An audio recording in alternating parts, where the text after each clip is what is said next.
우리가 이제 5월 달에 가정의 달을 맞아서 제가 야곱 시리즈를 잠깐 좀 두고 가정 설교를 좀 하도록 하겠습니다.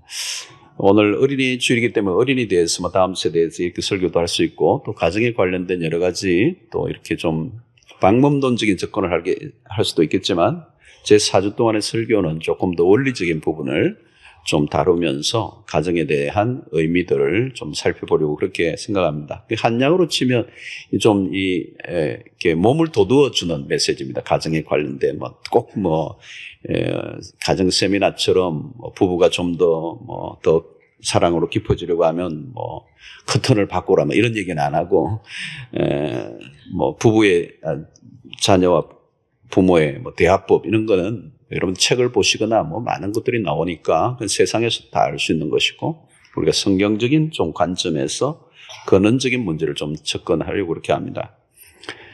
자, 오늘 위기 시대를 우리가 살고 있습니다. 사실 어떤 것 하나도 안정된 게 없어요. 모두가 아주 위험한 우리 사회가 그렇습니다. 국가적으로 또 전 세계적으로 굉장히 모든 영역의 위기 의식을 우리 많이 느끼고 있습니다. 그런데 이제 가장 우리가 위기 중에 위기가 가정이라고 우리는 좀 말할 수 있는데요. 이 가정이 참 위기에 지금 처해 있습니다. 자, 위기를 극복하려고 하면 중요한 게 그 원인을 진단해야 되죠. 왜 위기인가? 위기의 이 뿌리가 어디로부터 온 것인가? 이걸 잘 알아내지 않으면 굉장히 미봉책만 하게 되죠. 자꾸 이렇게 아픈데 안에는 암인데 자꾸 파스 붙이고 소화제 먹이고 하는 거 비슷하죠. 해결이 안 되는 거죠. 오늘날의 가정이 어디로부터 왔나? 가정의 위기가 어디로부터 시작됐는가? 여러분 우리 주변에 보면 끙끙 앓아요. 가정이 다 해체되고 깨어지고 이렇게 망가뜨려질 수가 없어요. 어떻게 보면 성한 가정이 없다 할 정도로 지금 위기거든요. 드러난 현상보다도 이제 근원적인 원인을 찾으려고 하면 결국은 성경으로 가야 되는 거예요. 성경에서 답을 얻어야 돼요. 이 가정의 기원이 어디로부터 출발됩니까? 창세기 3장이죠. 창세기 3장에 가정의 기원이 나옵니다. 창세기는 많은 기원들이 있죠. 그 가운데서도 이제 3장, 이제 가정의 기원이 나오는데 하나님이 만드신 에덴 동산은 하나님이 부족함이 없는 최상의 상태로 만들어 놓으셨어요. 그래서 창조의 과정을 보면 첫날부터 다섯째 날까지 완벽한 환경을 먼저 만들고 마지막에 인간을 만들었죠. 마지막에 인간을 혼돈과 공허 속에 있는 그 안에서 인간을 만들어가지고 너가 한번 개척해버려 이러지 않고 완벽한 환경을 만들어 놓으시고 최상의 상태 환경에서 아담과 하와를 이제 만드셨습니다. 자, 그런데 마귀가 아담에게 찾아와서 유혹을 하죠. 그 유혹이 뭐냐면 뭔가 부족함이 있는 것처럼 유혹하는 거죠. 자세히 봐라. 너희들이 뭔가 결함이 있다. 지금 이 상태가 완전하지 않다. 하나를 더 가져야 완전해진다. 그게 어디로 주목하게 하죠? 하나님에게 주목하지 못하고 다른 데로 주목하게 하는 그게 선악을 알게 하는 나무. 동산 중앙에 있는 선악을 알게 하는 나무. 거기에 시선을 꽂히게 하고 결국은 적을 가져야 돼. 너가 하나님이 적을 금지한 이유가 있어. 너가 적을 가져야 된다고 이렇게 유혹을 한 거죠. 계속 쳐다보니까 그럴 것 같은 거죠. 너가 이걸 먹는 날에는 너가 하나님 된다. 따먹고 말죠. 자, 인류 최초의 가정 안에 불행이 찾아옵니다. 결국은 책임 전가하는 얘기가 나오죠. 아담과 하와가 책임을 서로 전가하고 두려움이 찾아오고 수치심이 생기죠. 서로가 벌거벗었지만 부끄럽지 않았는데 그걸 죄를 짓고 난 다음에 이제 수치가 찾아옵니다. 여러분 일평생 이 수치감 이게 굉장히 무섭습니다. 오늘 인류 안에 이 수치감이 있어요. 그거를 이제 극복하기 위한 몸부림을 많이 치죠. 또 살인극이 일어납니다. 형이 동생을 죽이는 살인극이 인류의 최초의 어쩌면 무공해 같은 퓨어한 그 환경 속에서 그런 살인극까지 일어나는 거예요. 그러니까 창세기를 보면 오늘 우리의 모습이 그대로 보여요. 그러니까 그들을 보면 오늘 우리의 모습이 보이고요. 또 우리 모습을 보면서 그 인류 최초의 그 에덴 동산의 그 모습들을 보게 됩니다. 그래서 우리가 아담의 후예라는 것을 잘 알 수 있는 것은 창세기에 일어난 그런 일들이 오늘 우리에게도 재현되고 있는 거죠. 여러분, 인류가 교육 수준이 높아지고 또 문명이 발달하면 사람이 좀 더 개화되고 좋아질 것처럼 생각하지만 그렇지 않아요. 인류 최초나 지금이나 인간은 변하지 않아요. 죄의 형태가 바뀔 뿐이지 죄 자체는 변함이 없어요. 사람을 죽이고 미워하고 이런 것들. 그 왜 그렇습니까? 이 원뿌리가 같기 때문에 그래요. 우리가 아담의 후손이라는 것이 이제 그대로 이제 드러나는 것입니다. 자, 우리가 집중해 보아야 될 것은 뭐냐면 근원적인 원인인데요. 근원적인 원인을 이제 제대로 진단하지 않으면 언제나 우리는 다시 원점으로 돌아가게 됩니다. 이 가정사의 비극의 출발은 어디로 이렇게 초점을 맞출 수 있습니까? 계속 밀고 들어가면 결국은 죄죠, 죄. 하나님에 대한 불순종, 반역. 여러분, 우리가 어떤 가정에 예를 들면 요즘 돈이 없어서 불행합니까? 네, 돈이 왼수다. 돈이 왼수는 아니죠. 돈은 돈이에요. 돈이 우리를 어떻게 하는 게 아니라 돈을 사용하는 사람의 문제가 있잖아요. 그래서 돈을 사랑함이 일만하게 뿌리라고 그랬지 돈 자체가 일만 악이 뿌리가 아닙니다. 그러니까 돈 자체의 문제가 아니라 돈을 사용하는 인간의 문제가 있는 거죠. 그래서 우리의 인간의 행불행이 돈의 문제에 달려있는 것도 아니고요. 실제적으로 우리의 삶을 불행하게 하는 것은 환경과 조건의 문제가 아니라는 것입니다. 그러니까 우리는 늘 생각으로 외적인 조건들이 우리를 불행하게 만드는 것이다 이렇게 생각할 때가 많은데 그렇지 않아요. 또 내면적인 깊은 곳에 우리의 불행의 요인이 있다는 것입니다. 자, 그러면 죄가 어떤 방식으로 역사를 하는가 하는 것입니다. 하나님을 떠난 인간의 그 내면에 뭐가 찾아오죠? 결국 공허함이 찾아옵니다. 사람들이 그 공허함을 채우기 위해서 노력하지만 만족이 안 돼요. 이 불만족에서 다 시달리는 겁니다. 왜요? 에덴 동산을 떠난 인간의 그 구멍 뚫린 마음. 그래서 오늘 우리가 늘 접하는 이 세상의 메시지도 똑같아요. 너가 지금 가진 것으로는 부족해. 만족할 수 없잖아. 지금 너가 있는 것으로, 너가 가진 것으로는 만족이 안 되지? 부족하지? 뭔가 더 채워야 돼. 이 메시지가 계속 있는 거예요. 여러분들 지금도 마찬가지예요. 예. 너가 지금 있는 그 상태, 너가 가진 것으로는 만족이 안 되잖아. 뭔가 부족하잖아. 더 채워. 너 남편으로 지금 만족 안 되잖아. 너 아내로 만족 안 되지. 너 아이로 만족이 안 되지. 너가 가지고 있는 돈으로 지금 만족이 안 되지. 너 있는 자리에 만족이 안 되잖아. 더 추구해. 더 갈망해야지. 이 사람들은 내가 원하는 만큼은 가져야, 이 정도는 가져야 행복할 것이라 이렇게 생각하는 거죠. 원하는 것이 있으면 포기를 못해요. 갈 때까지 가는 것이죠. 자, 이것은 우리 안에 공허함을 채우려고 하는 욕망 때문이에요. 신라곤 이후에. 여러분, 가정 안에 일어나고 있는 문제를 근원적으로 봐야 돼요. 분명히 결혼했어요. 아내도 있고 남편도 있는데 거기서 만족을 못하는 거죠. 부모들은 자신의 아이의 성적에 만족하는 부모 별로 없어요. 너가 조금만 더 하지. 99점 받아오네 그러잖아. 너 1점만 더 받지 그래. 학교에서 2등 하는데도 절대로 만족 못해요. 부모님들 그 앞에 한 놈 때문에.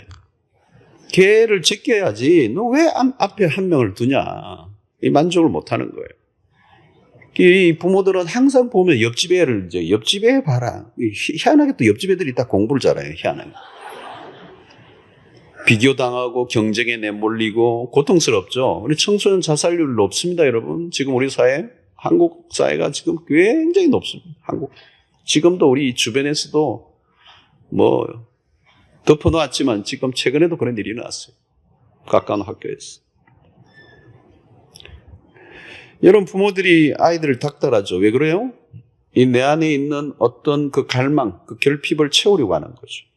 그 아이들을 소유하려고 하죠, 소유. 아이들을 자기의 부모의 소유물로 생각하는 거예요. 그래서 좀 더 뭔가 더 자기의 내적인 그 불만족을 그 아이로부터 해결하려고 하는 것입니다. 그걸로는 만족할 수 없다는 거죠. 오늘 우리 개인에도 마찬가지예요. 외모도 마찬가지예요. 코만 조금만 더 높았어도 내 인생이 달라졌을 건데, 달라질 것도 없는데, 코만 높으면 되나요, 여러분?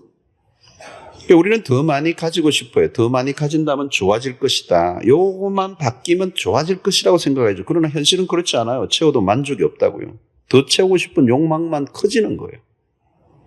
더 원하면 원할수록 더 매이고 속박을 당하고 기대는 늘 실망으로 바뀌는 것입니다. 행복하고 싶은데 행복이 안 돼요. 행복을 잡았다는 순간에 손가락으로 빠져나가는 바람과 같아요. 이 인간이 추구하는 도착지는 어디에서나 똑같아요. 실망과 한숨 소리로 가득한 것입니다. 인간의 불행은 만족하지 못하는 데서 아무리 원하는 것을 얻어도 만족이 안 되고 추구할수록 공허하고 더 목마르고 절망은 더 깊어지는 거예요. 자, 언제부터 인간이 이렇게 됐습니까? 에덴 동산에서부터. 죄를 짓고 하나님으로부터 벗어난 이후부터라는 거예요. 무엇으로도 안 채워진다. 밑 빠진 독에 물 붓기라는 것이. 죄는 인간의 내면의 탐심을 불러일으켰습니다. 탐심은 끝이 없어요. 인간의 마음에 탐심이 찾아오면 무섭습니다, 여러분. 멈추고 싶어도 멈춰지지가 않아요. 끊임없이 욕구하는 거죠. 요즘 여러분 식당에도 가보면 맛있는 것들이 참 많죠. 이렇게 먹을 만큼 먹고 너무 배가 불러서 벨트까지 풀었는데 또 디저트가 막 나오는데 이게 메인 이상이에요. 엄청난 이 접시에 큰 나오는. 그것으로 끝나는 것 같은데 또 커피가 나오는데 거의 사발전 수준에 이렇게 나오는. 거기에 크림이 산더미처럼 확 올려져 있어요. 그런데도 며칠 전 먹었을 때보다 좀 더 적어 보이면 조금을 불러가지고 막 따져요. 왜 이렇게 양이 적었냐고. 다 못 먹으면서. 이 탐심은요, 스스로 제동이 안 걸려요. 결코 만족이 안 된다는 거예요. 우리에게 탐심을 제거하지 않으면 영혼은 시달릴 대로 시달리죠. 그리고 그것을 그대로 두면 내 삶도 파괴되지만 내 주변의 사람들을 계속 괴롭혀요. 파괴시키는 거죠, 관계가. 서로에 대해서 만족하지 못합니다. 탐심은 눈을 어둡게 만들죠. 여러분, 아담과 하와는 죄를 짓기 전까지는 서로 완벽한 배우자였어. 그러나 범죄한 이후 서로에게 무엇인가 부족함을 느낀 것입니다. 함께 있는 게 불편한 거죠. 여러분, 가정 안에 이 탐심이라는 이 죄로부터 하나님을 떠난 인간의 마음속에 일어나는 이 탐심은 결국 가족 관계를 깨는 거, 인간 관계를 깨는 거. 왜? 이 죄의 특징이 뭐냐면 자기 중심적인 거거든요. 철저히 이기적인 존재로 변해요. 서로의 관계를 이용하는 겁니다. 자신의 욕심을 채우기 위한 수단으로 가족이 존재한다고요. 부모가 자녀를 위해서 막 수고한다고 그러는데 그 깊은 곳에 보면 이 부모의 욕망이 있어요. 자기를 채우고자 하는, 그 욕망을 채우고자 하는 불순한 동기가 숨어 있는 거죠. 하나님을 떠난 인간의 마음에는 탐심이라는 우상이 들어있는 겁니다. 이 우상은 우리의 영혼을 사로잡죠. 계속 요구해요. 절대로 만족하지 않습니다. 끝없이 욕망하게 만들어요. 그러면 어때요? 모든 것은 자신의 욕망을 이루는 도구요, 수단이 되는 것입니다. 우리가 자식을 사랑하죠. 근데 그 안에 뭐가 있어요? 그 자식이 우상이잖아요, 우상. 여러분, 우상이 뭐예요? 자기를 결국은 뭐냐면 자기를 만족시키는 수단이 된다는 거, 우상이. 여러분, 우상을 만드는 사람이 그 우상을 그냥 우상 자체가 아니에요. 그 우상을 만들어서 나를 만족시키는 거라. 그 자식이 우상이 되면 그 자식이라는 우상을 위해서 내가 막 헌신, 모든 걸 다하지만 그 안에 깊은 곳에 보면 자기 욕망이 있다는 거예요, 욕망. 그 우상이 사실은 자기를 만족하기 위한 도구란 말이에요.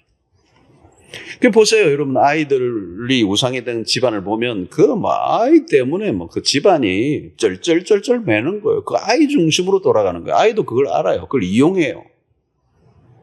나 중심으로 막 돌아가니까. 부부가 늘 싸울 때도 이 애 때문에 싸우는 거예요. 그게 우상이에요, 우상. 그 아이에게 집착할수록 아이는 더 기고만장하고.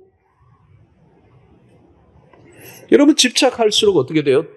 내가 얻고자 하는 것을 얻을 수 있는 게 아니죠. 더 삶은 더 불행해지는 거죠. 여러분, 우리의 가정을 불행하게 만드는 그 안으로 깊은 곳에 들어가면 우상숭배라는 거죠. 하나님이 아닌 다른 것으로 만족을 얻으려고 하면 그게 우상숭배예요. 그게 탐심이란 말이죠. 오늘날 가정 안에 자식이 우상이 되어 있어요. 부모의 욕망이 자식들을 통하여 드러납니다. 거기에는요, 하나님도 끼어들 수가 없을 만큼 전쟁이 치열한 거예요. 여러분 입시 처리하는데 보면 하나님 못 끼어들어요. 성령도 떠세요. 예. 여러분 이 인간이 우상을 만들 때 그 만드는 목적이 뭐냐? 자신의 이기적 목적을 성취하고자 할 때는 자녀를 자신의 욕망의 도구로 사용합니다. 자신이 성취하지 못한 것을 자식을 통해 이루고자 한다. 그래서 엄격히 들여다보면 그 부모의 자존심과 명예가 달려있는 거예요. 너 그러면 내가 남사스러워서 못 산다? 너가 이 정도는 대줘야 될 거 아니야? 내 아빠를 생각해서. 막 그냥 닥달하는 거죠. 애들을 잡는 거죠. 공부 못하면 막 반 죽이는 거예요. 사람 취급을 안 한 거예요. 여러분 우상숭배의 특징은 자기중심적이에요. 자기중심적이에요. 그러면 여러분 어때요? 가족은 다 각기 자기 우상을 갖고 있단 말이죠. 그건 뭐예요?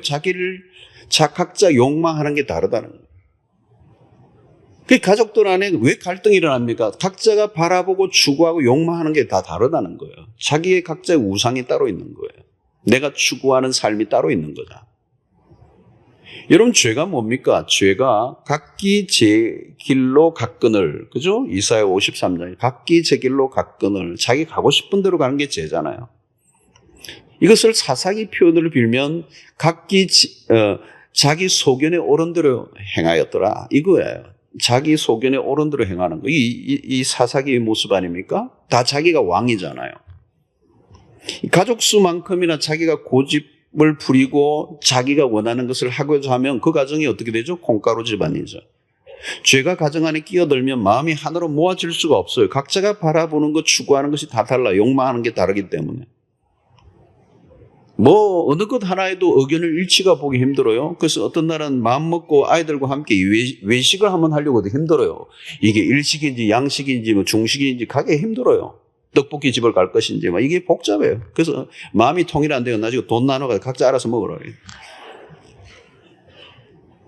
고집이 아이들도 고집 만만치 않죠. 어린 애들도 의견 대립이 대단하죠. 한국 통일이 안 되는 거 당연하죠. 가정도 통일이 안 되는데 이게 한국 통일이 쉽지 않아요. 여러분 채우려고 하고 소유하려고 하는 이 끝없는 탐심은 언제 끝난지 아세요?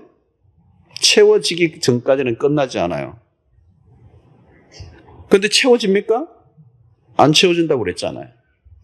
우리 안에 채우기 위해서 저것을 찾고 소유하고 채우려고 하지만 더 허전하고 더 절망하죠. 행복하려고 결혼했잖아요. 근데 결혼해서 살다 보니 행복은 고사하고 더 불행해지는 사람들이 얼마나 많습니다. 기다리던 아이를 낳고 그렇게 좋아하고 그 아이를 위해서 정말 헌신적으로 그 아이를 위해서 희생하고 키웠는데 그놈이 그렇게 애물단지가 될 줄 몰랐죠. 여러분 갈망하는 것은 언제나 빗나가게 돼 있습니다. 그럼 왜 갈망하죠? 그럼에도 빗나가는 줄 알면서 왜 갈망하죠? 끊임없이? 왜 이 갈망이 인간에게 일어나느냐예요. 멈출 줄 모르는 이 갈망. 끝없는 갈망. 여기서 우리는 귀중한 단서를 하나 찾아낼 수가 있어요. 그건 뭐냐면 인간이 뭔가를 찾고 있다는 거잖아요. 끊임없는 갈망을 하고 있는 거 안에는 인간이 뭔가를 찾고 있는 거예요. 뭔가 찾고 있는데 그게 뭔지 모르는 거죠, 인간이. 왜? 죄로 인하여 우리의 시력이 상실됐어. 우리가 갈망해야 될 것이 무엇인지를 보지 못하는 거죠. 이게 오늘 우리의 딜레마예요. 특별히 탐심이 눈을 어둡게 만들어요. 그 욕망에 이끌려가다 보면 우리의 인생의 진정한 목적지를 잃어버린 것입니다. 그런데 성경이 우리에게 답을 해주는 거예요. 우리 안에 갈망을 사실은 누가 심어줬는? 하나님이 심어주십니다. 우리에게 하나님이 필요한 존재이기, 우리가 하나님이 필요한 존재이기 때문에 그 하나님을 찾도록. 여러분 하나님을 떠난 인간은 하나님에게로 돌아가면 되는 거예요. 그 하나님이 우리의 완전한 만족이 되시죠. 그래서 만족을 주는 곳은 딱 유일한 것이 딱 한 곳밖에 없어요. 하나님. 자, 바울은 8절 하반절에 굉장히 기준한 말씀, 우리가 잘 아는 말씀. 내가 그를 위하여 모든 것을 잃어버리고 배설물로 여기면 그리스도를 얻고, 굉장한 표현이에요. 바울은 모든 것을 잃어버렸다는 거예요. 그리고 그것을 배설물로 여겼다. 여러분, 이것은 바울의 생애 속에 자기들이 그동안 추구했던, 욕망했던, 그가 채우고자 했던 것들이에요. 굉장히 많은 자랑과 훈장들이죠. 과거였으면 매우 자랑스러운 것들인데 그것을 이제는 잃어버리고 배설물로 여겼다는 거예요. 여러분, 이렇게 잃어버리고 배설물을 여길 수 있었던 핵심은 뭐죠? 그리스도를 얻었기 때문이라. 그래서 우리 기독교는 비움의 영성을 많이 얘기하지만 비움의 영성은 언제나 그 비움의 영성에 우선되는 것은 채움의 영성이에요. 하나님이 우리에게 드리라고 얘기할 때도 언제나 그냥 드리라고 하지 않고 먼저 주셔서 드리라고 하는 거예요. 이게 받은 사람이 드릴 수가 있는 거예요. 하나님이 아무것도 없는데 쥐어짜서 이러시는 분이 아니세요. 우리에게 먼저 주세요, 선행해 하시는. 하나님이 우리를 먼저 채우시고 우리를 그 다음에 버리게 하시는 것들이 있죠. 그래서 오늘 바울도 보면 그리스도를 얻었다는 거죠. 이게 먼저 온 거예요. 그리스도를 얻고 그 다음에 자기가 갖고 있던 이 모든 것들이 진짜 허접한 것들이라는 걸 깨닫는 거죠. 그렇게 내가 욕망하고 세워가려고 했던 것들이 얼마나 별거 아닌 거라는 걸 깨닫고 이제 버리는 것이죠. 그리스도를 얻었기 때문에. 여러분, 인간이 인류 최초의 범죄함으로 인하여 에덴 동산에 추방된 인간에게 찾아온 이 끌떡거림, 이게 거지 건성이 아무리 채워도 만족하지 못하는 이 영혼의 해답이 있는데 그것이 바로 그리스도를 얻는 것이다. 자, 여러분, 바울이 복음을 경험하고 예수 그리스도의 완전한 만족을 얻었어요. 그 이후에 결핍 증세가 싹 사라진 거예요. 그래서 빌립보서에도 보면 내게 모든 것이 있다 이런 표현을 씁니다. 바울은 그리스도를 얻었기 때문에 자신에게 있었던 모든 쌓았던 것들을 다 배설물로 다 포기할 수 있었다는 거예요. 그 해답이 그리스도를 얻었기 때문에. 자, 그러면 그리스도를 얻는다는 게 도대체 무엇이기에 그런 역사가 일어나는 거예요? 누가복음 5장을 가보면 베드로가 예수님을 만나는 장면이 나옵니다. 베드로는 어부였죠. 디베랴 바닷가에서 일평생 어부로 잔뼈가 굵은 사람. 그런데 그날 밤새 고기를 잡았지만 한 마리도 잡지 못해서 이제 집으로 돌아가기 위해서 그물을 싣고 있는데 예수님이 오셔서 당신의 배를 빌어 깊은 데로 가서 그물을 내리라고 했어요. 그 말씀대로 베드로가 예수님을 태우고 깊은 데로 가서 그물을 내렸는데 두 배에 가득 만선의 그 놀라운 수확을 얻게 된 거죠.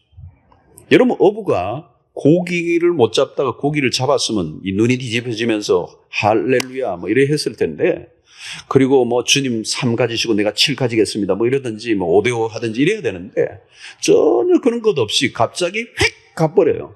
휙 가버려요. 그러면서 그 주님 앞에 엎드려가지고 완전히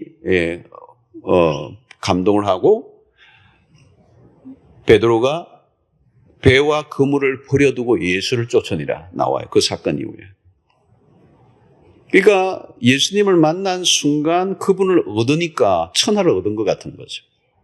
그러니까 이 배에 이 2배 채운 고기는 게임도 안 되죠. 게임도. 그분이 누구인가? 내 배에 타고 계신 그리스도가 하나님이시오 우주의 주인이시라는 걸 생각하니까 바다 속에 있는 그 고기들을 끌어모아가지고 당신의 그 그물에 채우시는 그 전능하신 하나님을 만나니까 기가 막힌 거예요. 그 고기가 보이겠어요? 이게 계산이 안 되는데? 여러분, 삭개오, 신약의 삭개오. 여러분, 이 삭개오는 돈밖에 몰랐던 사람이잖아요. 백성들에게, 자기 동족들에게 매국노 소리를 들어가면서 세리장을 했던 이 삭개오. 그런데 예수님을 만나는 순간 어떻게 돼요? 돈맛이 떨어져 버렸어요. 돈을 내놓겠다는 거예요. 돈을 다 내놓겠다. 가난한 사람 나눠주고 토색 안겨서 4배나 갖겠다. 이게 실성한 사람 얘기예요. 완전 간 거죠, 맛이. 왜요? 그리스도를 얻은 거죠. 그게 그리스도를 얻은 거예요. 그러니까 자기가 추구했던 돈이 더 이상 돈에 대한 욕망이 해체돼 버린 거예요. 바울과 똑같은 거예요. 바울이 지금 그렇게 자기가 쌓았던 커리어들을 배설물로 여겨버리는 거예요. 어떻게 이게 가능하죠? 성경을 여러분 자세히 보면 진짜 하나님 만나면요, 예수님 만나면요, 어떤 일이 일어난지를 보세요. 어떤 일이 일어나는지. 이건 엄청난 역사예요. 예수를 얻으면 모든 걸 얻는 거라는 거죠. 예수 안에 온갖 좋은 것들이 다 들어있어요. 그리스도 안에 모든 게 있어요. 모든 좋은 것은 그리스도 안에서 흘러나온단 말이에요. 할렐루야. 이게 중요해요. 이게 중요해. 그러니까 여러분, 바울이 지금 그리스도를 얻었다는 이 표현은 엄청난 거. 그래서 자기의 모든 것을 다 잃어버리고 배설물로 이겼다. 이게 여러분 와닿으셔야 돼요. 와닿으셔야 돼요. 그렇게 옛날에 귀중하게 여겼던 욕망하던 것들이 아무것도 아니에요. 욕망이 해체되어 버렸어요. 네. 자, 여러분, 그리스도를 얻으면 모든 게 온다는 것이 조금 예를 들면 어떤 자매가 굉장히 가난하고 힘들게 살았던 자매인데 어느 날 미팅을 하고 킹카를 한 사람 만났어. 킹카 아시죠? 아주 능력 있고 막 굉장히 막 잘 나가는 형제와 딱 이제 눈이 맞아서 결혼을 골인했어. 나는 그 형제가 좋아서 결혼을 했는데 그 형제가 뭐 그냥 뭐 재벌 2세야. 예를 들면 그 다 있어. 나는 절대 그런 걸 보지 않았는데 그 형제를 만나 그 형제를 얻었는데 그 형제에 막 붙어 있는 게 너무 많아. 돈도 많고 막 갑자기 막 멋진 차도 타게 되고 막 집도 갑자기 생기고 그 형제께 내 거니까 니께 내 거고 내께 다는 거야. 그래서 그를 얻었는데 그 안에 포함된 것들이 너무 많아. 다 따라온 거예요. 뭐 남의 일이니까 감동이 안 되겠지만 이게 대단한 거 아니겠어요, 여러분? 우리 그리스도를 얻었는데 그리스도 안에 보화가 엄청난 거예요. 그 안에 말로 다 할 수 없는 게 다 들어있는 하늘의 지혜와 총명이 들어가 있고 그 안에 평강이 들어가 있고. 여러분, 그분을 얻었다는 말은 뭘까요? 그분을 얻으면 그분으로부터 주어지는 천국이 우리에게 임하는 거 아니겠어요? 천국이 우리에게 임하는 거예요. 예수를 믿고 그분을 얻으면 천국이 내게 다가오는 거예요. 여러분, 하나님이 사랑이시다. God is love 하잖아요. 하나님이 사랑이시다. 이거 여러분, 하나님 사랑하는 사람 뭐 안 하다 할 수 있어요. 그러나 그리스도의 십자가, 하나님이 사랑하셔서 우리에게 그 아들을 주시고 그 아들이 우리를 사랑하기 때문에 십자가에 못 박혀 죽으시는 그 사건을 시간과 공간 속에 개인적으로 내 인생에 콱 한번 다가오면 이게 전율하죠. 하나님이 얼마나 나를 사랑하시는가를 그 아들을 통하여 그 십자가 사건을 통하여 내가 경험하면 이 몇만 볼트에 이게 감전된 것처럼 전율해버리는 거죠. 그러면서 그리스도를 얻는다는 것이 하나의 이론이나 어떤 이런 개념이 아니에요. 환상이 아니고 실제가 돼야 된다. 그러면 어떤 일이 일어나느냐? 그리스도를 얻을 때 우리 안에 찾아오는 것은 뭐냐면 충만함, 포만감, 가득 채워짐, 더 이상 끌떡거리지 않음. 이전의 욕심들이 힘을 잃어버리고 이것은 신비로운 거죠. 그래서 이 에덴 동산을 떠나 흙이진 인간의 빈 가슴이 무엇으로만 채워질 수 있느냐 하면 그리스도로만 채워질 수 있다는 거예요. 이게 여러분, 이게 오늘 어떤 분은 이게 확 제대로 꽂히면 인생이 완전히 뒤집어지는 역사가 일어나요. 팔자 고치는 거예요, 이거는. 이게 진짜 내 안에, 내 삶에 일어나면요. 그래서 여러분, 그러면 어떻게 돼요? 우리 안에 있는 그동안 공허함이 다 사라지죠. 결핍 정세가 사라져요. 더 이상 뭔가를 욕망할 이유가 없어지는 거예요. 그분으로 내가 만족하니까. 천국이 송두리째 내한테 들어왔는데. 여러분, 그러면 이제는 결핍을 채우기 위해서 더 이상 발버둥 치지 않아도 된다고요. 그 결핍을 채우기 위해서 우리 안에 있는 탐욕, 그 탐욕이 우상숭배가 되고 결국은 하나님으로부터 멀어지면 더 힘들고 지친 일상을 살아갔던 그 삶이 이제 끝이 난다는 거예요. 나의 필요를 채우기 위해서 어떤 사람을 이용하거나 그 사람을 내 욕망을 채우기 위한 수단으로 도구로 만들 이유가 없어진다는 거예요. 여러분, 이게 근원적인 문제가 해결되는 작업이에요. 이 사건이. 여러분, 이게 우리의 삶에 우리의 그 에덴 동산을 떠나 하나님을 떠난 인간의 이 빈 마음 속에 끊임없이 욕망하며 무언가를 채우려고 하는 그 가슴, 채워도 채워지지 않는 거기에 그리스도로 내 영혼이 만족을 얻는 이 작업이 일어나지 않으면 끝없는 전쟁을 또 해야 됩니다. 여러분, 근원적인 문제를 풀어야 돼요. 이 자동차로 치면 뭐 아무리 액세서리 바꿔도 안 되죠. 엔진이 잘못돼서 엔진을 바꿔야 돼요.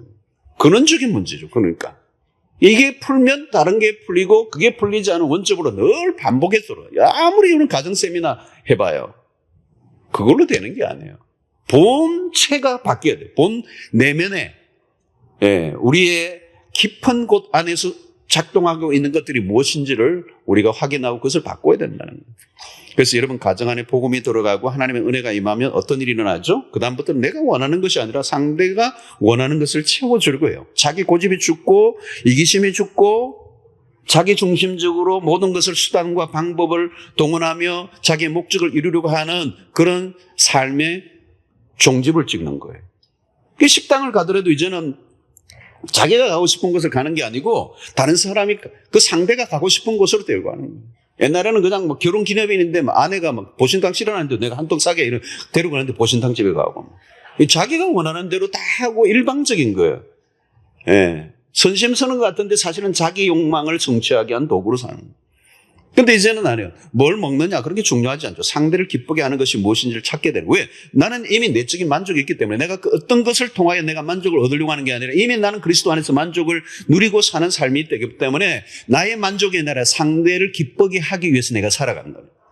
이 수준이 있는 거죠. 수준이 올라가는 거죠. 내적인 만족이 있기 때문에 누구에게 집착하거나 고집하거나 누구를 통하여 나의 만족을 삼기 위해서 상대를 닥달하지 않는다는 거죠. 아이들을 피곤하게 만들지 않아요. 아이가 아이대로 자라도록 하고 때로는 실수하면 좀 기다려주고 이런 여유가 생기는 거죠. 안 그러면 내가 가지고 있는 그 욕망하는 것에 그 아이가 수준에 이르지 않으면 계속 그 아이를 그냥 못 살게 만드는 거, 못 살게 하는 거. 여러분 그래가지고요 진짜 아이들이 망가진 애들 많아요. 눈물이 날 정도예요. 그건 뭐예요? 부모가 이 내적으로 이 내부 구조가 다 깨져 있는 거예요. 내가 너를 위해서 아니에요. 자기를 위해서 부모가 자기 마음에 들기 위해서 자기 만족을 위해서. 여러분 가정은 어떻습니까? 상대를 통해 내가 만족을 얻고자 합니까? 아니면 상대를 만족시켜주기 위해서 내가 희생하려고 합니까? 그리스도를 얻고 하나님으로 만족할 때 그때부터 관계의 변화가 일어납니다. 하나님 안에서 만족한 삶을 사는 게 먼저 우선되는 거예요. 그리스도를 얻을 때 그게 가능하다는 거예요. 우리가 그리스도로 만족하지 못하면 하나님이 우리에게 베푸신 것들이 아직도 뭔가 부족하다는 뜻이죠. 그래서 여전히 우리는 그리스도 플러스 알파 뭔가를 더 찾아내는 거예요. 여러분 오늘 예수 믿는 사람이라면요 그리스도를 얻다면 모든 걸 얻은 거예요. 더 뭔가를 얻어야 내가 복받은 거 아니에요. 이미 복이 충분한 거예요. 충분한 거예요. 이걸 못 깨달으면요. 그리스도 안에서 주어진 하나님의 부요함을 깨닫지 못한다면 세상에 어떤 것이 주어져도요. 그는 만족할 수 없어요. 그리스도를 만나셔야 돼요. 그리스도를 얻으셔야 돼요. 그리스도 안에 부요함을 맛보셔야 된다는 거예요. 왜 하나님이 줄 수 있는 최고예요. 그 모든 하나님의 축복은 그리스도를 통하여 주어지기 때문에. 예.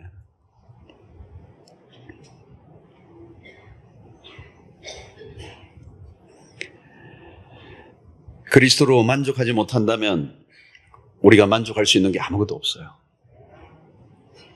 그러나 우리가 그리스도를 얻고 그 안에 만족하면 이제 더 이상 사람에게서 만족을 얻으려고 하지 않아요. 이미 그리스도로부터 주어진 그 충분한 만족감으로 그 에너지가 이제 다른 사람을 섬길 수 있는 힘을 제공하기 때문에 내가 그에게 구걸하지 않고 내 욕망을 성취하기 위한 수단으로 사람들을 들들 뽑지 않고 나에게 주어진 충만함으로 이제 다른 사람을 대하기 때문에 여유가 있죠. 편안하죠. 그래서 여러분 우리가 그리스도로 충만한 만족을 얻은 사람은 그 안에서 만족감으로 우리의 자녀를 바라고 배우자를 바라보니까 넉넉해요. 들들 볶지를 않아요. 넌 그냥 못 살게 구는지 않는다.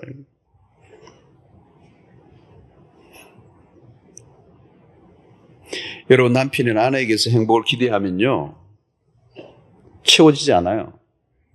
자녀를 통해 무엇인가를 욕망해 보세요. 실망하게 돼요. 기대는 실망으로 바뀌어요. 그리고 많은 사람들이 내가 행복해지기 위해서 결혼하는 경우가 많아요. 행복해지기 위해서 결혼을 하면요, 행복하죠. 신혼여행 때까지는.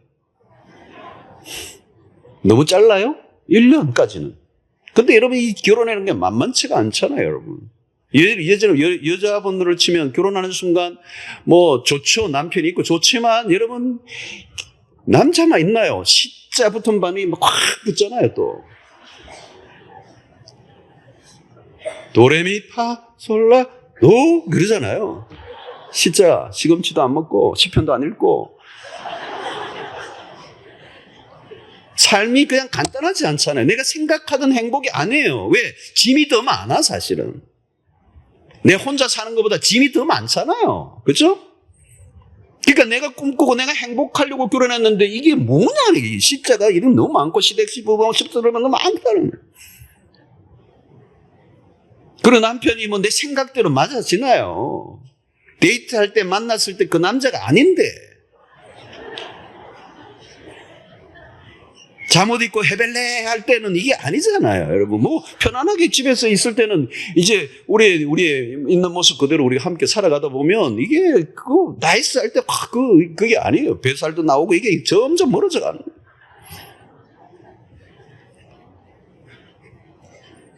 내 행복을 위하여 내가 욕망하는 것을 채우기 위해서는 찾아보세요. 한 명도 없어요, 이 세상에. 내가 행복해지기 위해 결혼하는 게 아니라 상대를 행복해주기 위해 결혼하는 거예요. 근데 내가 행복하게 해주려고 하는데 행복하게 해줄 힘이 없어요, 우리에게는. 나도 힘든데 상대를 어떻게 해줘요? 불가능한 거예요. 그러니까 우리는 그가 아니고 그분으로부터 충분한 하나님의 사랑을 경험해야 됩니다. 거기서 나오는 마진, 에너지가 그 남편으로부터 아내로부터 오는 사랑이 없음에도 불구하고 그것이 아니라 내가 그걸 구걸하고 거기에 의존하고 그걸 욕망하지 않기 때문에 이미 하나님으로부터 주어진 그 충분한 사랑으로 넉넉하게 반응할 수 있다는 거죠. 그래서 기다려주기도 하고, 그렇다고 해서 남편, 아내, 사랑, 부모, 자녀 이런 게 전혀 없고 막 기대도 안 한다, 그거는 아니에요. 있죠. 그러나 기다려줘야 되죠. 불완전하니까, 완전하지 않으니까, 기대보다 실망이 더 많으니까 이해하고 용서하고 품어주고 인내하고 희생할 수 있는 에너지, 그건 어디로부터 오는 게? 위로부터 오는 거예요. 여러분, 배우자나 자녀가 나의 만족을 위한 도구가 아니라 내가 섬겨야 할 대상입니다. 이 설정을 잘해야 된다는 거죠. 결혼하기만 하면 행복이 오느냐? 아니라는 거예요. 아이에게, 내 애에게 내 모든 걸 다 쏟아붓고 돈 먹을 거 안 먹고 그냥 애를 위해서 지극정성을 다 하면 그 아이가 내 노후의 보장을 해줄 건가? 그 아이가. 아멘 하십니까, 여러분? 아멘 돼요? 내가 아이에게 모든 걸 다 쏟아부으면 내 아이가 내 노후까지 다 책임질 것이라고 믿는 분 아멘 해보세요. 노맨이죠. 나중에 보면 내가 너를 위해서 어떻게 고생하며 어떻게 키워내도 너가 나에게 이럴 수 있어? 이러면서 내 약 먹고 죽을 거야? 그러고 막.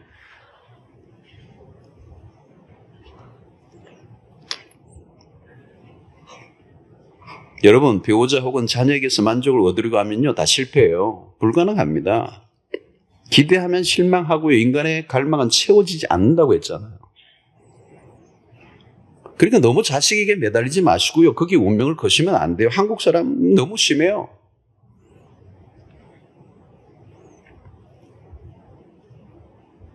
제가 얼마 전에는 작년인가요, 분당 아주 그냥 학군 세고 교육열이 강한 교회, 어느 교회 가가지고 제가 한번 세게 해버렸어요.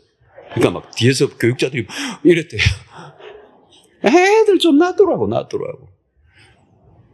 부모의 만족을 위해서, 부모의 허영을 위해서, 부모가 욕망하는 것을 아이들을 몰아가니까 애들이 죽어나는 거예요, 죽어요. 불쌍해.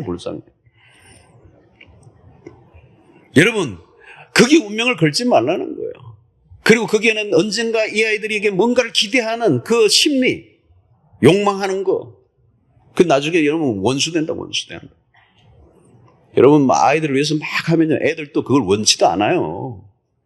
뭐 나를 위해서 했다 그러는데 애들은 그걸 안 믿어요. 제가 이민 호주에 있을 보면요, 아이들 때문에 막 다 온 분들이 아이들 때문에 왔대요, 이민. 근데 애들에게 물어보면요, 에? 그래요. 우리 때문에? crazy라고 그래요. 애들은 막 와가지고 남의 나라에서 이 노란 머리 사이에서 그 동양인들이 까만 머리를 있으면요, 이 편견도 있고, 예, 거기서 영어 못하는 데서 영어 배우고, 여러분, 커서 뭐 중학교 가든 초등학교 가든요, 가면요, 아무리 영어를 열심히 잘해도요, 원주민보다 못해요. 그러니까 초등학교 4, 5학년 가고 6학년 가면 영어 잘하죠. 부모가 보니까 뭐 자기들보다 영어 잘하지. 근데 걔는요, 학교 가면 내 스트레스가 영어예요. 부모들은 모르죠. 다 해요. 영어 다 하는데 어린 시절부터 어머니, 할머니 품에서 그 동화를 듣고 거기에 모든 것이 익혀져 있는 그 문화에서 익숙해져 있는 아이들하고 게임이 안 돼요. 그러니까 아이들이 대학 가서도요, 영어 그 안에서 거기서 다 자란 아이들인데도 대학 가면요, 프레젠테이션 이런 거 할 때 영어 때문에 스트레스를 받아요. 그래가지고 너무너무 힘들게 살아가는데 내 너희들 때문에 왔다 이러니까 얘들이 가버리는. 여러분, 결코 만족할 수 없는 것에 목을 매지 않아요. 부모가 자식에게, 자식이 부모에게, 거기서 뭐가 나올 것처럼. 여러분, 에덴 동산을 떠난 인간의 그 불행이 어디에 있어요? 하나님에게서 시선을 어디로 옮겼어요? 선악을 알게 하는 나무에게로. 이게 마귀가 하는 거. 오늘 우리가 다시 우리의 시선을 하나님께로 돌려야 돼요. 진정한 만족은 그리스도 안에서 주어진다는 것을 잊지 않으시길 바랍니다. 하나님으로부터 오는 만족을 누릴 때 비로소 가정 안에 우리의 모든 가족들이 본래 자리로 돌아가게 되고, 그리스도 안에서 오는 참된 만족 안에 있을 때 우리의 관계는 더없이 좋아져요. 왜? 서로가 서로를 욕망하지 않아요. 나에게 주어진 것으로 베풀려고 하니까. 그를 구속하거나 얽매이지 않아요. 그 관계가 편안한 거죠. 여러분, 아내가 은혜를 많이 받고 그리스도와 접속되고 그 그리스도 안에서 오는 충만함을 경험한 아내는 남편을 그렇게 들들 볶지 않아요. 그 존재감 속에서 하나님의 그 사랑과 그 부유함이 흘러가는 거죠. 그러다 보면 어느 세월이 흐르면 그 남편이 거기에 사로잡힌, 하나님의 사랑에 사로잡힌. 그래서 아내에 대한 이기적인 그 욕구로서의 사랑을 애착하는 것이 아니고 그 하나님의 그 넉넉한 풍성한 그 사랑을 경험하기 시작하면서 그 아내로부터 하나님을 느끼기 시작하는 거예요. 내가 이렇게 못난 남편임에도 불구하고 끊임없이 나에게 베풀어주는 여유로운 그 인자한 그 풍성한 그 아내의 그 성품들이 하나님에게서 흘러나온다는 사실을 깨달으면서 비로소 그도 그리스도에게로 오는 거죠. 내가 준 것도 없는데 어찌 그렇게 끊임없이 사랑이 흘러나오냐고. 그게 어디서 나오느냐고. 바로 내가 그리스도를 얻었기 때문에 그리스도 안에서 주어지는 사랑이라. 우리가 자녀들을 키울 때도 마찬가지죠. 우리의 힘으로, 우리의 노력으로, 우리의 열정만으로 키우면 지치죠. 그래서 사랑도 주지만 상처도 주잖아요. 좋은 말도 안 돼 막 험담도 하잖아요. 그러면서 나중에는 상처가 얼룩지는 아픈 관계가 되는 거예요. 보면요, 우리 자녀들이 다 사랑도 사랑이지만 부모로부터 다 상처를 입고 자라는 거예요. 부모는 한다고 다 했는데 자녀들은 상처를 입고 자라는 거예요. 이 어긋남, 이것이 오늘 우리 가정 속에 있는 끝없는 갈등이 일어나고 분쟁이 일어나고 상처로 얼룩지게 되는 거예요. 사랑하는 성도 여러분, 가족들의 각자의 시선이 하나님에게로 돌려져 가는 것. 모두가 서로를 바라보고 기대하고 그를 통하여 내가 뭔가 만족을 얻으려고 했던 그 기대감이 그리스도에게로 옮겨져야 돼요. 아이들도 부모들도 남편도 아내도 그 모든 시선이 하나님에게로 집중될 때 그 하나님으로부터 오는 그 충만함이 그 모두를 자유케 할 것입니다. 그 메인 것으로부터 자유케 되는 역사가 일어나요. 그래서 하나님이 주신 그 사랑 안에서 서로를 섬길 때 그 안에 샬롬이 임하는 회복의 역사가 일어나요. 여러분들 행복하고 싶으세요? 가정을 회복시키기를 원하세요? 요즘 자녀 문제로 혹은 배우자 문제로 힘드세요? 우리의 힘으로 풀려고 하면 꼬이게 됩니다. 더 꼬여요. 우리가 할 일은 우리의 시선을 하나님에게로 돌리는 것입니다. 그리고 그리스도 안에서 주어지는 그 풍성한 은혜, 하나님의 사랑을 넉넉하게 경험해요. 힘들면 힘들수록 우리는 더 그리스도에게로 가까이 나가는 거죠. 그럼 그 안에 그 부유함이 있어요. 그리스도 안에서의 부유함. 그것을 충분히 누리셔야 돼요. 그리고 그 채워짐을 가정 안에 흘려보내는 거예요. 우리의 가족 관계 안에 흘려보내는 거예요. 그 사람으로부터 뭔가를 받아간 내가 반응하는 게 아니에요. 위로부터예요. 우리의 시선을 오직 하나님께로 집중할 수 있게 되기를 축원합니다. 그분은 우리에게 충분한 사랑을 주시고도 남아요. 그럼 그 에너지, 그것을 여러분들의 가정에 풀어놓으세요. 그러면 지치지 않는 그런 사랑으로 우리의 가족 관계가 회복될 줄로 믿습니다. 우리는 지난 주일날 이 탕자의 비유를 살펴보면서 우리 특별히 큰 아들에 대해서 살펴보았습니다. 큰 아들을 살펴보면서 우리가 이 집을 나간 둘째 아들만 탕자가 아니고 집 안에 이렇게 탕자가 있다는 것을 우리가 살펴보았는데요.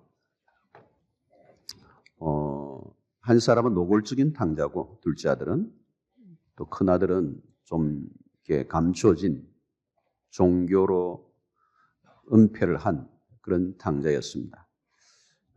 겉으로 드러난 것으로 볼 때는 둘째 아들 이 탕자가 훨씬 더 심각하게 보이지만 우리가 좀 더 깊이 들여다보면 큰 아들이 훨씬 더 위험한 또 심각한 상태다. 그런 관점에서 오늘 교회를 오래 다니는 사람들에게 이 둘째 아들보다는 첫째 아들 쪽에서 우리가 우리 자신을 한번 투영해 보는 필요가 있습니다. 물리적으로는 둘째 아들은 물리적으로 공간적으로 아버지와 떠나 있는 탕자였다면 큰 아들은 심리적 관점에서 내면적으로 들여다보면 아버지와 분리되어 있는 아버지를 떠난 탕자였습니다. 이 탕자의 문명은 역사가 깊습니다. 창세기부터 에덴 동산에서 시작이 됐고 첫 번째 사실 탕자는 에덴의 동산에서 아담이라고 볼 수가 있습니다. 아버지를 떠난 그 탕자의 문명이 그때부터 출발이 되었고 하나님의 아버지의 품을 떠난 인류는 고통과 절망 속에 살 수밖에 없었는데 이 신라곤을 다시 회복하는 일이 구원의 역사고 아버지를 떠난 사람들이 큰아들이든 둘째 아들이든 아버지에게로 돌아가는 그 여정, 그 회복의 역사가 구원의 역사고 우리가 관심을 가져야 될 신앙의 굉장히 중요한 영역이라고 볼 수가 있습니다. 우리가 오늘은 이제 지난번에도 말씀을 드렸던 것처럼 세 번째 아들, 첫째 아들도 아니고 둘째 아들도 아니고 우리 세 번째 아들을 찾아내야 되는데 이 세 번째 아들이 큰 아들과 둘째 아들에서 찾을 수 있는 회복의 모습이 이 세 번째 아들에게서 찾을 수가 있는데 이 세 번째 아들은 누구인가? 하나님이 기대하시는 아들상은 누구인가? 그것은 성경에서 우리가 찾아본다면 단연코 우리는 하나님의 아들 예수 그리스도라고 말할 수 있을 것입니다. 탕자나 예수님 모두 사실은 재미있는 것은 다 아버지의 품을 떠나 있었습니다.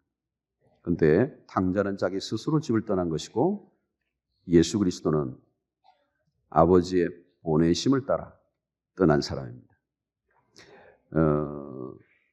이 탕자는 스스로 아버지의 품을 떠나고자 몸부림을 쳤지만 아들 되신 예수 그리스도는 아버지의 명령을 따라서 자기가 원해서 떠나는 것이 아니고 자기가 선택한 것이 아니고 하나님에 의해서 부름을 받고 선택한 떠남이었던 것이죠.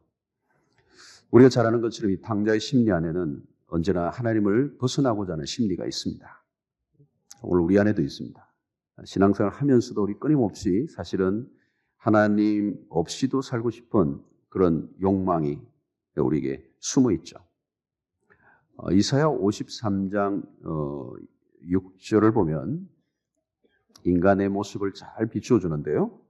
우리는 다 양 같아서 그릇 행하여 각기 제 길로 갔거늘. 이 대목입니다.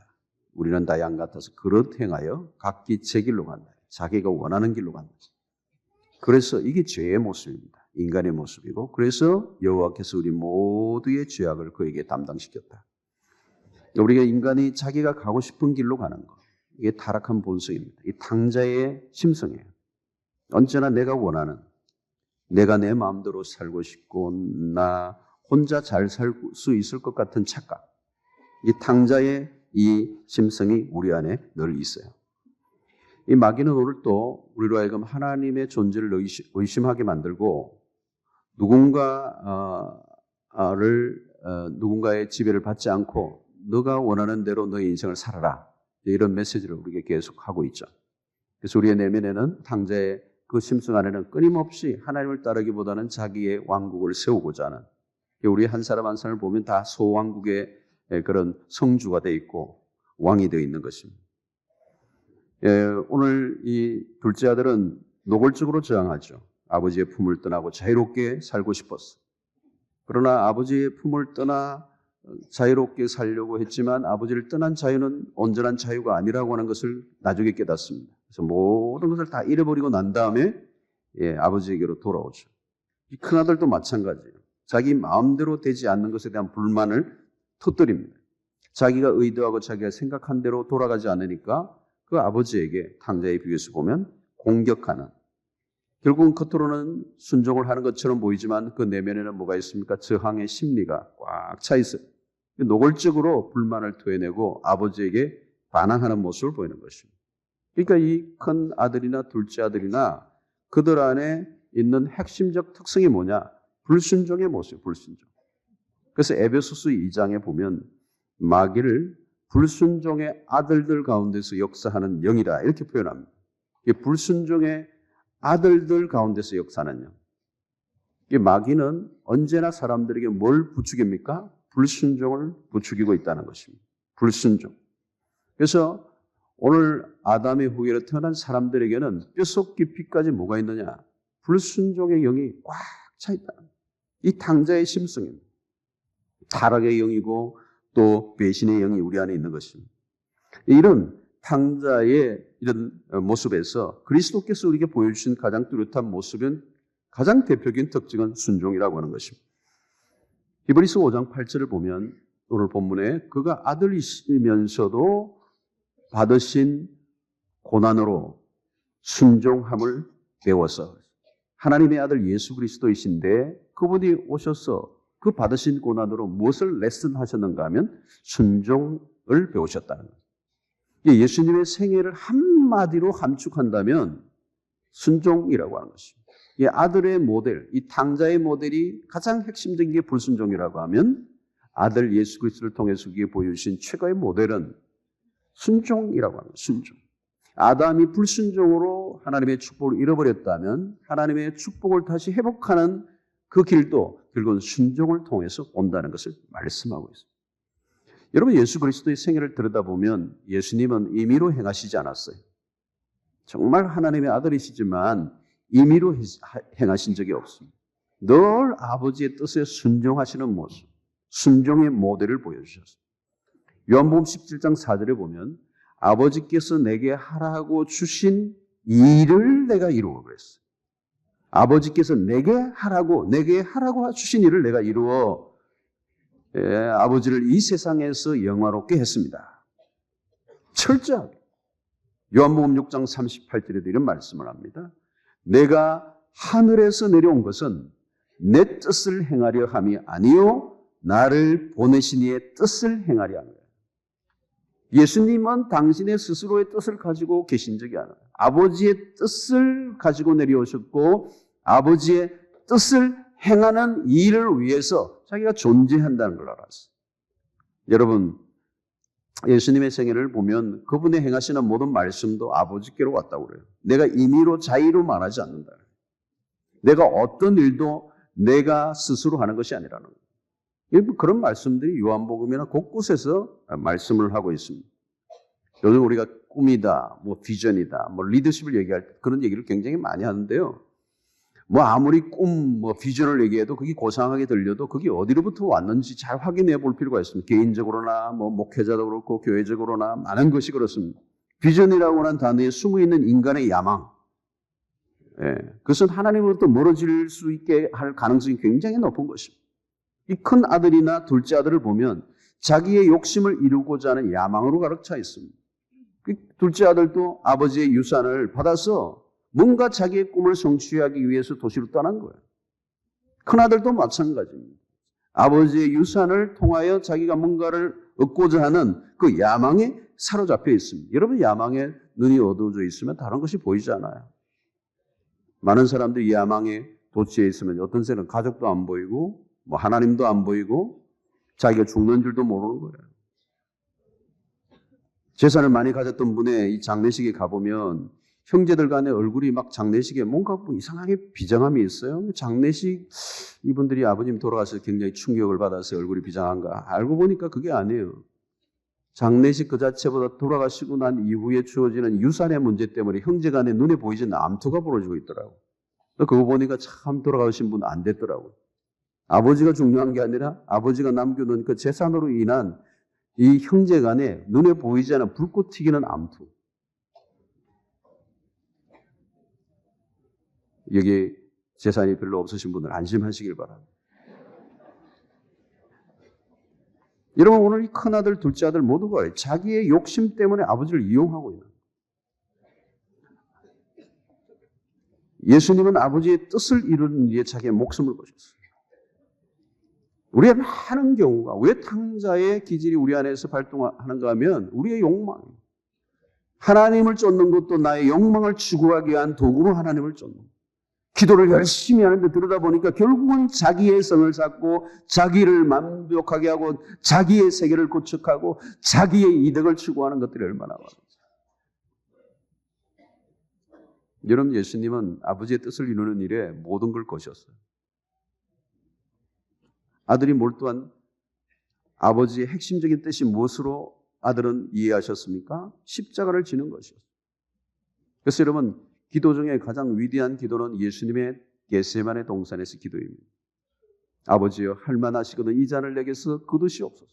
지나가게 하시옵소서. 그러나 나의 원대로 마옵시고 아버지의 원대로 되기를 원합니다.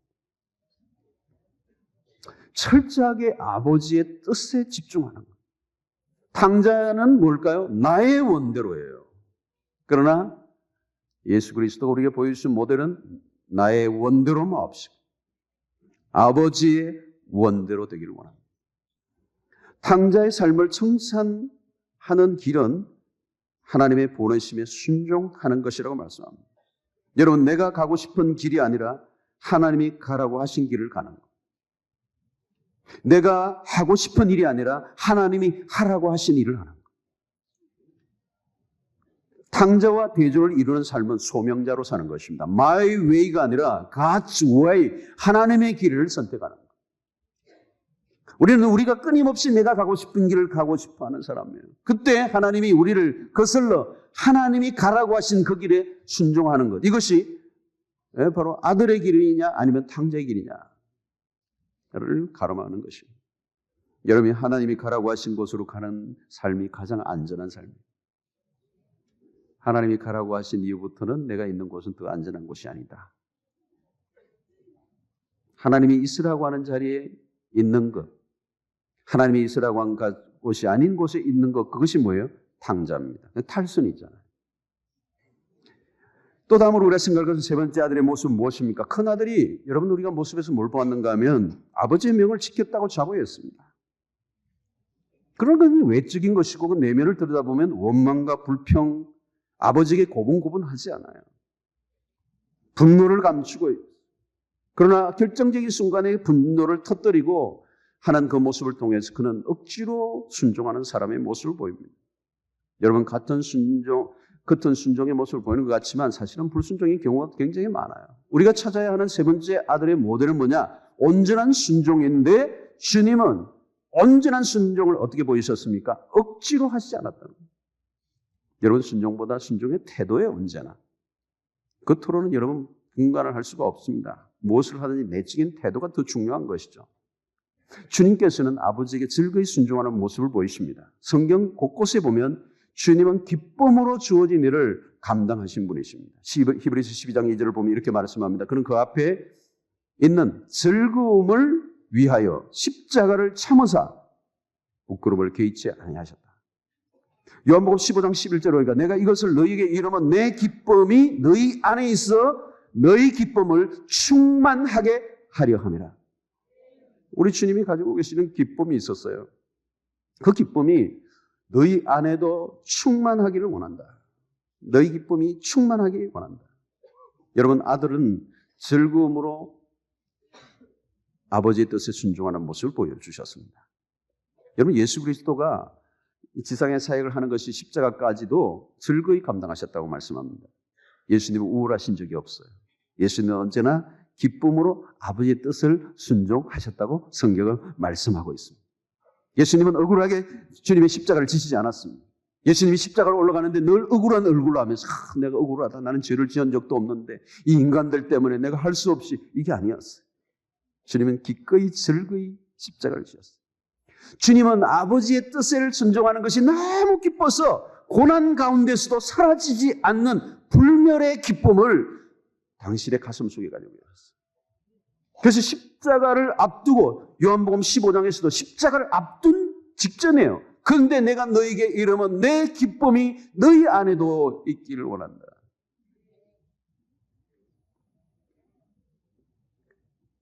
누가복음 15장 당자의 비유 마지막 절이 뭔지 아세요?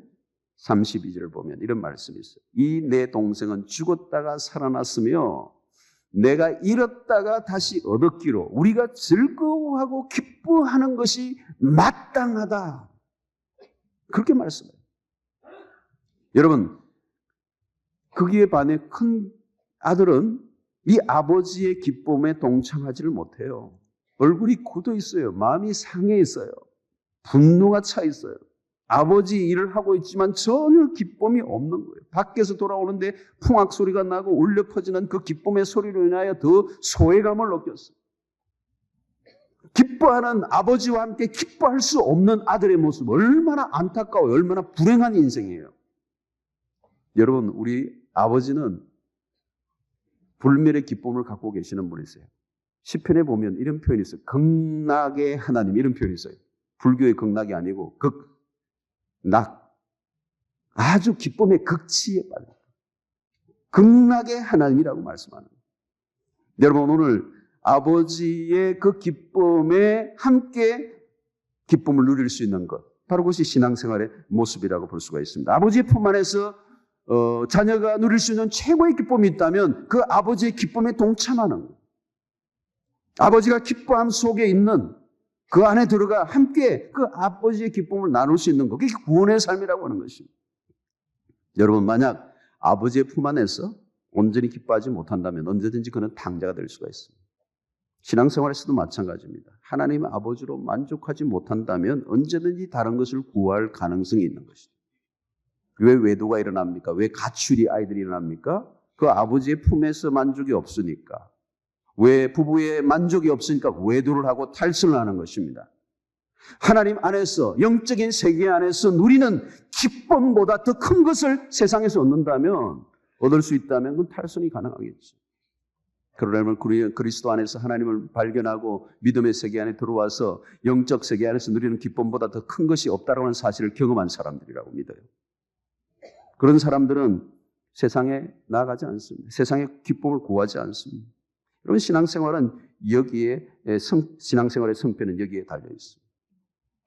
여러분, 빌립보서를 보면 바울은 감옥 속에서 행복을 느끼고 있어. 기쁨을 느끼고 있어. 얼마나 기쁨이 벅차오르는지 기뻐하고 기뻐하라. 내가 다시 말한다. 기뻐하라. 기쁨에 확 찬 고백을 그가 하고 있습니다.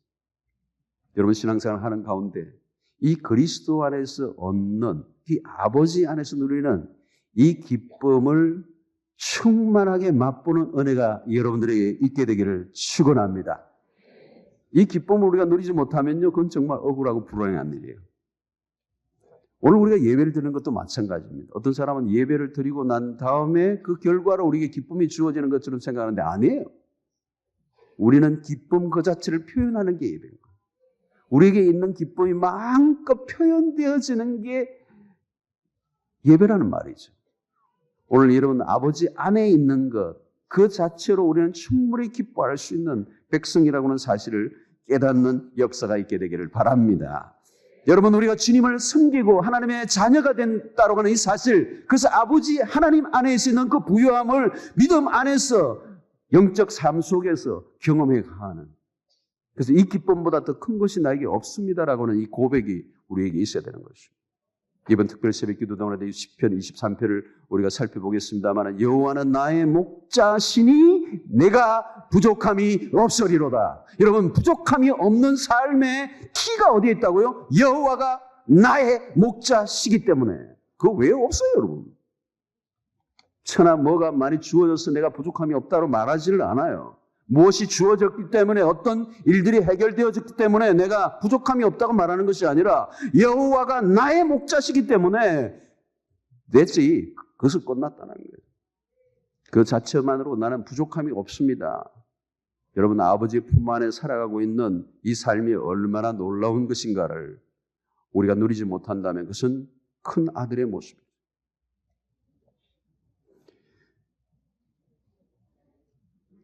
시편 기자는 이렇게 고백을 합니다. 주께서 생명의 길을 내게 보이시리니 주의 앞에는 충만한 기쁨이 있고 주의 오른쪽에는 영원한 즐거움이 있나이다. 주의 앞에는 충만한 기쁨이 있다는 거예요.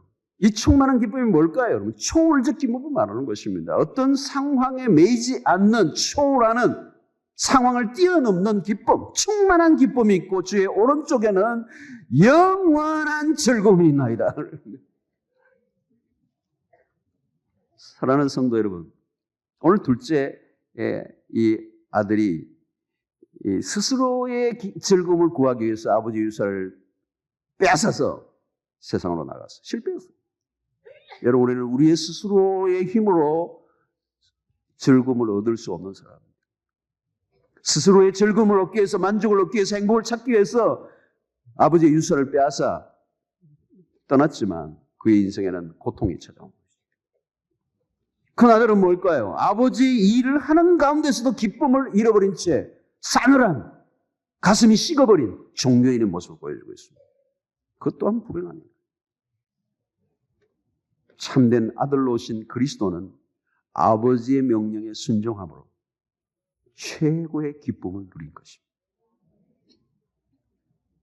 오늘 우리 안에 있는 탕자의 성향을 걷어내고 끊임없이 나 중심적으로 즐거움과 만족과 기쁨과 행복을 추구하려고 하는 이 잘못된 우리의 태도를 걷어내고 하나님의 말씀에 온전히 순종함으로 하나님이 있으라 한 곳, 하나님이 가라고 한 곳, 하나님이 원하시는 아버지의 뜻대로 되기를 원하나이다 라고 하는 삶에 전적으로 내 삶을 내어 맡기면 하나님이 우리의 인생 가운데 표현할 수 없는 행복과 기쁨과 만족과 희락을 우리에게 허락해 주실 줄로 믿습니다. 하나님이 주시는 하나님의 안에서, 하나님의 사역 안에서 누리는 기쁨도 큰 거예요. 무엇을 하든지 주께서 주시는 그 은혜 아래에서 감당하는 이 사역은 즐거움이 있는 것이죠. 행복함이 있는 것이죠. 여러분, 예수 그리스도를 통해서 진정한 아들의 모델을 우리가 붙잡고 불순종의 영이 떠나가고 온전히 순종하되 즐거이 기쁨으로 아버지의 뜻에 순종하고 하나님의 아들을 세상에 보내신 것처럼 어둡고 소외되고 고통받는 세상의 한가운데 일지라도 그곳에 나가 하나님의 말씀 앞에 순종하는 자의 삶을 통해서 하나님의 뜻이 이루어지고 하나님은 더 놀라운 은혜를 부어줘서 가장 성공적인 축복된 그런 인생을 살게 하신다는 사실을 기억하고 날마다 이 내 안에 있는 이 탕자의 기질을 끊고 아버지 아들의 삶을, 순종의 삶을 살아가기 위해서 몸부림을 치면 주께서 큰 은혜를 우리에게 부어주실 줄로 믿습니다.